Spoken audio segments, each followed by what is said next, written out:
What's up? I'm Dan Fredenberg, and this is another chance encounter. Hey, what's up? I'm Dan Fredenberg. I'm a commercial real estate guy. I'm from the internet.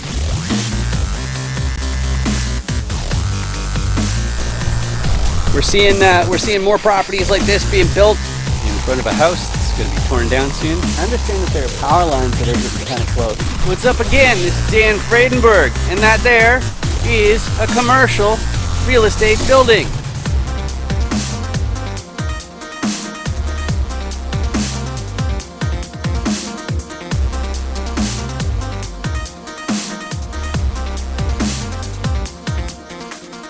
I'm joined today with Rob DuBroc. Is it DuBroc? Is that a good way? DuBroc. Yep. Good to be here, Dan. Thanks. Awesome. And I got some great news for you, Rob. Today, I don't know if you know this, but we are joined by my very favorite audience member. And why is my favorite audience member here? It's because this is a chance encounter where I interview commercial real estate players. That means buyers, sellers, operators, deal sponsors, you name it. And you may ask yourself, why would you do that? And the answer is, if you know about the off-market private deals that you're not supposed to discuss publicly, they're also called 506B syndications, then you should also know that the SEC requires that you have documentation of your prior substantive relationship, or else they'll get ants in their pants, and we don't want that. So I have everybody onto this show finding out what they're up to, and the main benefit for you is you will learn how to more effectively communicate on the subject of a commercial real estate deal. And I think that is, more than anything else, what your future in this industry is going to depend on. So that's why I'm trying to help out there. But before we get too deep about real estate, Rob, do you want to say a thing or two about yourself? Yeah, so I'm Rob DuBroc. I live in Kansas, a small town south of Kansas City. I'm a self-storage investor. I've done 6 of my own deals, and we're just breaking into the syndication world and taking down a 42 property portfolio. So excited to be here, Dan. Just a good times. So happy to see your face after we met at Race Fest. So I'm one of like 50 people that you got to conned us into or held us at gunpoint to get on your show. So I feel privileged. Exactly. It was more than 50, but sure. Anyway, distinct motivations. Let's talk about that for a second. It's the first segment that we have on here. Before that, I got to say, but wait, check your 8. And Rob, I don't know if you can do this, but some people, they can see through the camera and into the user's device down there, and there might be this hideous subscribe button down there that they might want to do something. Okay, it's a stupid joke, but I do it in every episode anyway. Before we talk about the 5 distinct motivations, I've now spoken to hundreds of different commercial real estate investors and players, syndicators and whatnot, and everybody has their own unique why. And it's important for people, if you're going to be partnering with each other, to know what that motivation is, because you need some sort of indicator that they're not going to throw in their towel when the going gets tough. And after all, these deals take months to close. They take years to go full cycle. So it's going to be really important that they have something with some staying power. And I found that everybody's reason why is unique, but they fit very neatly into these 5 categories. The first one of which is preservation of purchasing power. What's that? Well, some people, they don't have to have a job to pay their bills. So the way that they do it is from the proceeds of ownership. They have a portfolio of assets, and the profits that come from that, that's how they pay the bills. And you might start thinking, well, if somebody's in that situation, why would they go through the hassle of another acquisition? And there's a couple scenarios that are most obvious. The first one is if inflation is rearing its ugly head, that's going to eat away from the purchasing power of your cash flow. So it's going to be time for a new acquisition. The other time is when there's deep distress or an asset crash, so they can buy at a steep discount. Now, of course, everybody should try and buy at a steep discount to make sure that the project is actually going to be profitable. But the fact is, these guys, they're not going to be motivated at all unless they can buy at a steep discount.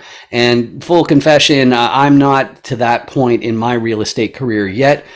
A better description of what I'm up to is trading time directly for wealth. That all stems from the fact that I've got a background in technology. And if you've got a background in technology, you might be what's called a high wage, high salary earner, which also means that you pay more in tax than anybody else. And me personally, I had my CRM agency. That was the form of tech that I focused on different seven-figure and plus revenue generating online businesses.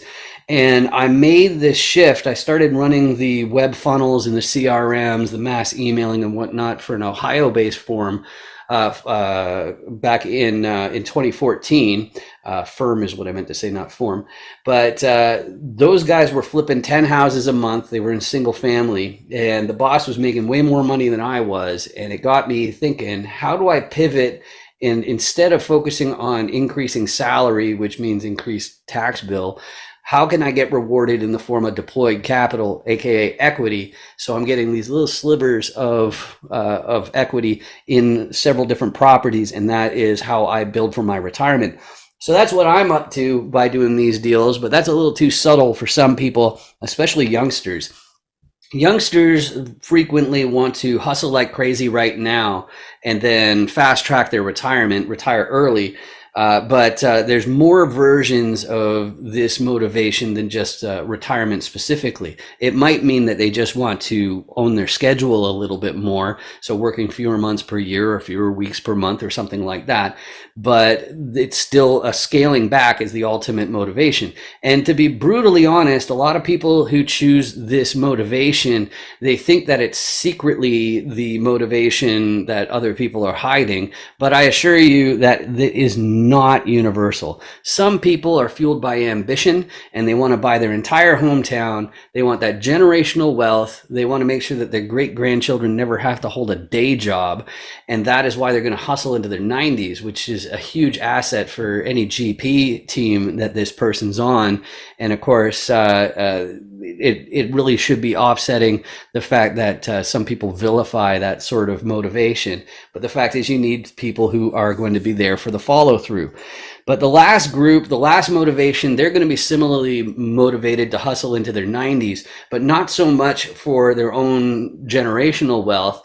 They've picked a sector of society, or maybe it's animals, maybe it's the environment, something like that.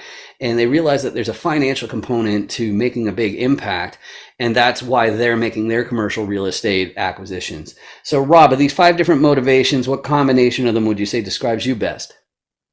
So I think the preserve purchasing power, and then there was the one about retiring early, because like when you're doing what you like to do, why I don't know what the heck those bubbles are, the balloons. Yeah, so one, preserving purchasing power is just like keep on the train, right? And so if you bought one asset and you were living off that one asset and the market tanked, or you had a vacancy, or it caught on fire, now what happens? Like, you don't have the cash flow to live, right? So now you're back like begging for a job. And I have nightmares about returning to my last W-2 job. So I think, like, for me, it's kind of preserving purchasing power and like the choice of how I show up to work every day. So that's why I kind of parlayed into that early retirement thing. Mm-hmm. But I like to call it chronically unemployable. Yeah. Because I mean, you become spoiled enough in this world where you choose the deal you chase, you choose the partners that you work with, and I can say, hey, you don't have to partner with everybody that you meet, right? So you get to pick you get to pick your crew, you get to pick what you do, and you were saying that last, or the slide before, the help people who need it, the person who's going to grind their face off till they're 90. Well, they Mm-hmm. can choose to do that. You can Mm-hmm. choose to go 120. You can choose to go 45 miles an hour. So like, but you have to, like, the preserve purchasing power. You have to protect your ability to be free, and so I think that's what really keeps me going. Mm-hmm. I love that answer, especially good. Like I mentioned about how my old boss was a single family flipper doing 10 transactions a month. I never pulled the trigger on single family just because I didn't like the idea of risking that much capital just for one revenue source. Instead of, Yeah, if you buy like a 100 unit apartment complex, then yeah, one revenue source is actually 1% of the total Yeah. number of revenue sources. So I think that's really great. And it's especially good because one of the problems that I have when we go through the motivation slide is frequently we sound overly optimistic, even bordering on naive at some points. But the fact is, there's risks involved in every type of business. Commercial real estate is a very mature business. It's one of the most mature businesses out there. And so it's also going to have its risks involved. And if you've ever been involved in one of these off market deals, these 506B syndications, then whoever the securities attorney in the mix was, and there better have been one, otherwise you should run away from that deal. But the securities attorney should have insisted that every partner involved fills out this super invasive financial questionnaire. Sometimes it's called a suitability questionnaire, and all kinds of questions about like net worth and things like that. But the one question that bugged me the most on that survey, that questionnaire, was the tolerance for risk assessment, because I thought that their version, it lacked utility. You couldn't actually use any of the responses really that much. So I made my own one for this, which is a fill in the blanks question. There are many popular investment asset classes, but I think blank is too risky. So, Rob, it can be inside real estate, it can be outside real estate. What's too risky for you to invest in? I was originally thinking NFTs on this one, but I think the US dollar is the risky one. So, I think you mean for fiat currencies then. Fiat currency is the risky one. And I'm not a crypto guy either, Yeah. but with the printing of trillions and trillions of dollars, like there's no limit to the supply. So you could compare against land, gold, oil, all these finite resources, and that's one that's just a bunch of gobbledygook. Right. So yeah, that's kind of that's where I'm at, man. Fiat currency. Yeah, fiat currency. And the only reason why I'm that specific is because, it's like, well, like compared to like an Australian dollar, it doesn't have, US dollar has way more backing than something like Australian dollar. They're both fiat Right. currencies, so they still is definitely, The you know, the one the yeah, one sticky point though is like our the debt. I think they made our economy is so complicated, and with how debt works, that's why it has such staying power. mhm. But it's I don't know. It's risky, man. For sure, for sure. And the next segment that I have here, before I get too far in the weeds about politics here, because I absolutely will, this next slide here, I didn't include it for the first couple hundred chance encounters because Okay. I know that some people are the PR, they're the face of the company. They're not really the spreadsheet junkies who deep dive into the numbers, figuring out how they can tweak this or that to make a better business plan. But even if you are the marketing person or the PR person, you're going to have a few different deal metrics that you hone in on to kind of tell the story of which deal you're going to pursue and which one you aren't. Whereas an underwriter is going to look at all of these different deal metrics and say, what are you talking about? They're all absolutely pivotal. You can't really just say like, oh, I look at two or three of them.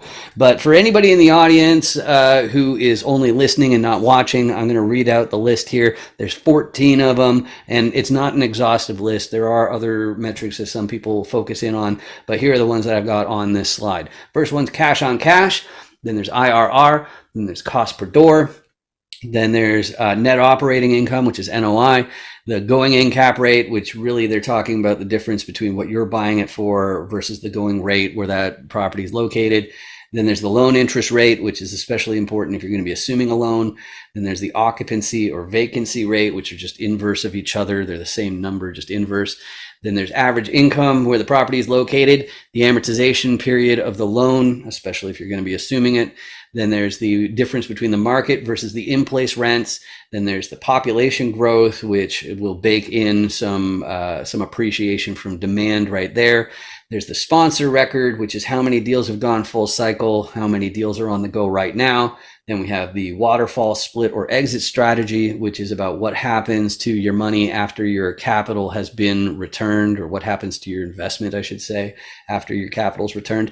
And the last one I have on here is DSCR, which is debt service coverage ratio, which is how much of the revenue from rent is going out the door immediately just to pay for the loan and that sort of thing. So, Rob, again, you're welcome to use any metrics that aren't on there, but if you want to give like your top three or something like that. Yeah, sure. I'll start with DSCR. So that's gonna that's going to dictate your price, right? And so that's been the biggest talk for me with sellers and negotiating point is if you want your price, this is what the bank will lend on. This is my price. So then it gets us into conversations about terms, and so that on that side of it, that's where I go first. But really, I mean, on here, so I'm in self storage, and in that niche, I have some very specialized things that I look. I look at market saturation, Mhm. because self storage's biggest enemy is self storage, right? So you can just be oversupplied and be hosed when it comes to revenue. So in markets where we're undersupplied, we can actually control the market, move the market beyond where your wildest dreams, right? So, and then I see in here cost per door. I actually like to look at revenue per door and then potential revenue, like where we can take it. So we look at a per unit. So if it's $74 a door, but we know we can get that to 120, there's a big value add component there. And of course, like cash on cash is the number one metric. And cash on cash actually goes into your debt coverage, right? So those kind of play back and forth. But as far as looking at, is it a good deal? We're looking at, is the market going to tolerate us coming in, and is there a value add opportunity, and is this thing lendable? I think those are kind of the three big things. In the amortization period, it's sweet if you can get interest only and forget about amortization, right? So, I mean, depending on the situation, but that can have an impact on cash on cash. So I would say your metric list, like you could draw dotted lines between a few of these because of the correlations. Right. And then that's just like part of the analysis. So. Yep, absolutely. I love that. I love that. I'm just eating up those answers like a delicious subscribe sandwich. It's very no subtle. Gag reflex on that animation. All right. Oh yeah, it's really something. It's attention getting for sure, and it's to get my attention about the fact that I got to pull out the Dan Does Deals commercial core competency cube, and it's got the 6 different roles in a commercial real estate deal. It is a little bit weighted more on the multifamily commercial deals, but the main thing is I go through all 6 sides of this cube in every episode to make sure that not only do you understand the roles in a commercial real estate deal, but you also learn to describe and confidently express and communicate how these commercial deals work, and then of course how my guest fits into these. So if you're looking at this die, this cube, and going, wow, I really need me one of those, well, the good news is it's absolutely free. You go to dandoesdeals.com. There's this great big button you can click on, and you can download and print out your own copy. And I committed the cardinal sin of marketing, which is you should never ever give away your freebie without asking for some sort of contact information. But I did that because I want nothing standing in your way from printing this out, because I really think your future in this industry is going to hinge on your ability to effectively communicate. But let's get started. The most visible part of a commercial real estate deal is always the repositioner. That's the acquisitions person. They are looking at a gazillion different properties and doing a whole whack of paperwork all the time. What are they doing with that paperwork? Well, they're trying to find upside, and that means they need to underwrite the deal. They need to do the math and find out, first of all, is this property even making the amount of money that the broker / seller is claiming it is? Because, okay, so the repositioner has to be able to see through all that and decide which of these hundreds of properties that they potentially could go after really makes the most sense. And one of the most peculiar ways that repositioners find some upside, basically make properties more profitable, is by having a vast network of financiers. It's really a peculiar thing until you get further into the business, but the real idea is that when we're talking about financiers, we're talking about lenders, we're talking about banks, we're talking about people who are passively investing. Basically, we're talking about people who deal with paper and money and the owners and nothing else. Those are the financiers. But the repositioners have to know lots of financiers, because if they can secure a more advantageous loan, that goes straight to the profitability of the building. So you need to know lots of people who are going to contribute that money side and not be on the GP team. But the next more traditional spot that a repositioner is going to look is in operations, to stop those Benjamins from going down the toilet. But of course, there's more to operations than just unclogging toilets and mowing lawns and shoveling snow if you are near where I am. Me personally, even though I'm remote based, the contributions that I do to operations on GP teams, you have to recognize that when you're in bigger deals like 100 units or more or something like that for multifamily, then you're probably going to be outsourcing to a third party property manager. And so the roles that you still need somebody who's on the GP team in operations, like me, it'd be the web assets, so the websites, the web-based assets, and the social media. I help with that. But the bigger thing to remember is that vacancy is the enemy in real estate. And so even if you are outsourcing your property management, you need somebody on the GP team with some serious marketing chops to get those units filled, even when the property management company is struggling to do that. So that's what I do to contribute. But of course, the next place that a repositioner is going to look after they've exhausted the ways to make operations more efficient is they're going to get a contractor team involved. They're going to upgrade the unit. I know frequently with self-storage, the contractors will be adding additional storage units. You want some room to expand. That's very, very important. But usually when you're talking about multifamily, that's not going to be really possible. And the contractor's job will be to upgrade the property nonetheless. The whole idea is that you've got upside if the place is nicer because the future resident will be happy to pay more in rent than the previous one. But if only it were that simple. The fact is you can spend endless amounts of money on contractors. You could go ahead and gold plate the toilets if you want to, but you're not going to get a return on investment. And if you're like me, see, I don't know if you know this or not, but I'm from the internet. So that means I need locals. I need boots on the ground, somebody who can be there in an hour or two, because you bet that will not be me. I'd still be stuck at an airport in an hour or two. So it's very important to have those boots on the ground in the deal. But let's do a hypothetical. Let's say you become a repositioner. You are looking down the street and saying, hey, I'd really like to own that 350 unit apartment complex down the road. And you say, oh, well, maybe that's possible with my circle of friends because I know how to buy a house. You know, you put down your down payment and you borrow the rest. Maybe because you're an engineer or a physician or an attorney, you and your friends can pool in 100K each or something like that and then take over the building. So you turn around to the financiers and say, hey, I want to buy that building right there. It's 350 units. It's tens of millions of dollars. Do you have tens of millions of dollars you want to lend us? Well, there's a problem with that little scenario there, and I haven't mentioned it yet. But if you're in a mentorship program or a guru program, I encourage you to listen very carefully to this next part. And it is, who's the sponsor? Who's the KP? What's that all about? The banks are going to need a sponsor involved in the deal, somebody who owns a similar asset, because they need to prove to their depositors that you're not going to run the property into the ground using the depositor's money to do it. Okay, so somebody has to own a similar asset.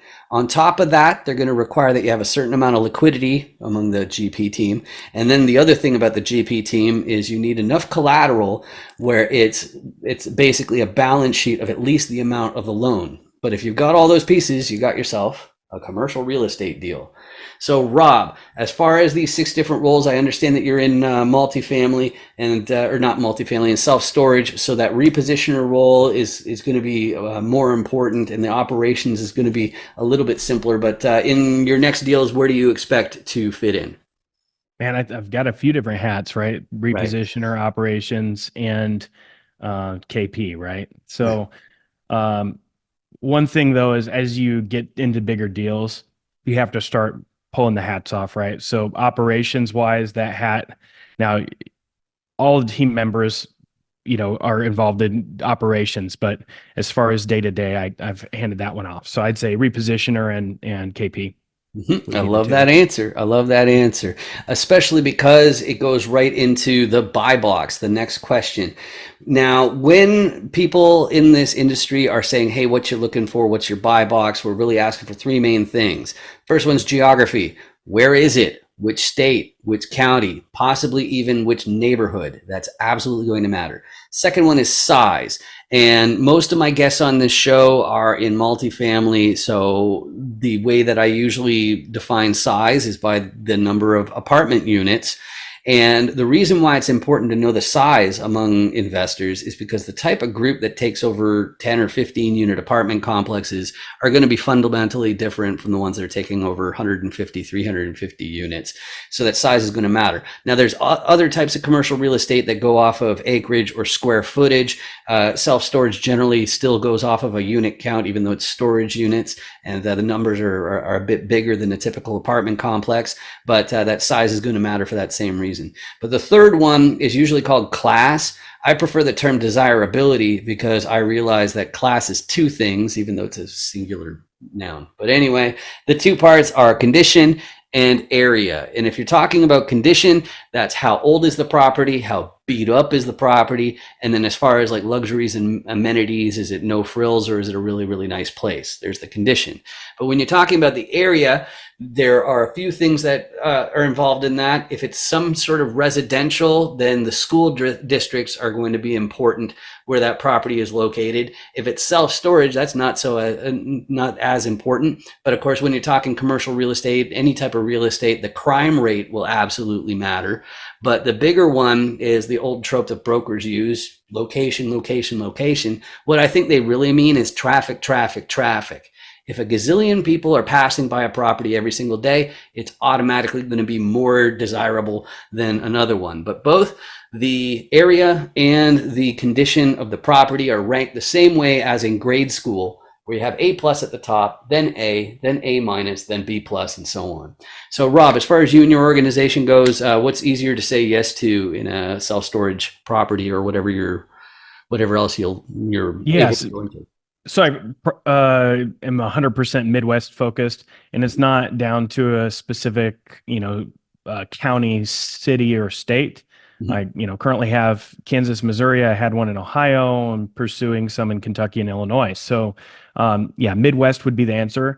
And I generally just chase the deal, right? If the value adds there, then I go follow the deal. Geography is less important. And then what was the second piece of that? It was class. Class. Okay. So, property class C and class B are where you're going to see higher returns in self-storage. And that's what we're chasing. That's where we're seeing the velocity of our money. We can, add value and keep moving. And then as far as like areas, C and B areas as well. I'm probably not buying in Beverly Hills, for more reasons than one, but a property, a trophy property, self-storage property, class A, and let's say Beverly Hills or San Francisco may not be what I would want, because the cap rate's going to be compressed. It might be a 3 cap, and we're looking at 7 or 8 caps. So as far as entry, so that would be that's what we're chasing, and That's great. All right, cool. So then the next thing is people. And one of the things that's amazing about real estate is people are so eager to make introductions and referrals. And I think it's because nobody is going to be all the sides of the queue for any meaningful amount of time, just as Rob was saying about passing some of those hats along. But because we have our own unique skill sets, we're better off helping some people more than others. We're more effective at it. Me personally, I've always been eager to talk to more sponsors and KPs just because they've already got a business established. And me with my digital background, that's who I can really help the most. Of course, everybody is in the industry of deploying capital, so financiers are important. And then locals really augment my skill set being from the internet. But Rob, as far as you're concerned, who are you best suited to help who may be in the audience? I'm probably best suited to help operations folks that are trying to figure out operations and avoid pitfalls. All right. I love it. I love it. So then people must be wondering, how do they reach out? And me, I'm fortunate to have this really distinct last name. Makes it really easy to find me, especially on LinkedIn, where I spend most of my social media time. Of course, I have some books available on Amazon.com. But if you are going to be involved in syndications, investments, and whatnot, I highly encourage you to scan this QR code right here on your screen. You can pause the video. That brings you to the FAQs page of 506 BME, which is the platform where where I help your backups and IT maintaining the documentation of your substantive relations. And the idea being that even if your laptop falls into the bathtub, you still need to produce that documentation to the SEC of your substantive relations, or else they're going to assume that you just didn't have one and they're going to yank your exemption and destroy your business. But don't let that worry you. Rob, if people want to reach out to you, though, social media, website, phone, how should people reach out? Yeah. So Rob DuBroc on LinkedIn or Instagram. It's ROBDUBROC. And then DuBrocCapital.com is also where you can find out about our current offerings. Beautiful, beautiful. And that brings me to the public service announcement. If you've been watching this episode and you've been experiencing searing pains in your eyeballs and like migraine like symptoms, I'm confident it's because of the hideous subscribe button that's just down there. In full disclosure, I want people to click on it, even though it's free, just because if enough people do, then YouTube will actually start to pay for these videos instead of me. And I think that would be amazing. And the trade-off to you is my videos may show up on your list of suggestions, but you can feel free to ignore those suggestions because I just appreciate the fact that you spent this time with me. Just like Rob, I appreciate you joining me. This has been great. Yeah, thanks, Dan. I appreciate it. Awesome. Thanks. Hey there. Are you interested in commercial real estate deals? Would you like to build your network of investors and deal sponsors? Well, the best thing I can do for you is have you appear on a chance encounter interview as featured on dandoesdeals.com. You may know me from 506B or as a top commercial real estate voice on LinkedIn. And if I had to think of the top factors in your success in commercial real estate, my top two would be your network and your ability to effectively explain how deals work with effective communication. The 15-minute chance encounter format, it checks both of those boxes, and they ensure that you can share your private deals with me without the SEC calling it a public solicitation. So hop onto LinkedIn. You can see my name is over here, Dan Friedenberg, and search for my name. And the best way to reach me and book that is to message me through LinkedIn. And don't worry, it doesn't matter if you decided to enter this space just last week or 2 weeks ago, or if it was decades ago. It'll be fun and easy to look good. We're just asking multiple choice questions based on your core competencies you look to contribute, your level of sophistication, and all that kind of stuff. So I hope to hear from you soon. Thanks a lot. Bye. Make sure you 506B me. Any syndicators, make sure you 506B me. Hi. Oh, hey, yeah, here's my code. You got your QR code scanner? Okay, yeah, oh yeah, just hold it right in the square there. Okay, cool. And now you hit open in browser. Okay. Okay. Are you already logged into 506BME? Yes. Yeah, okay, cool. Yeah, so there's my video. So now I'm already on your watch list. So when you get back to your hotel, you can find out what my core competencies are and my level of sophistication. Sound good? Yeah. I love your hat. Real estate's a scam. That's really funny. Yeah. Nice meeting you. You too. 506BME, everybody.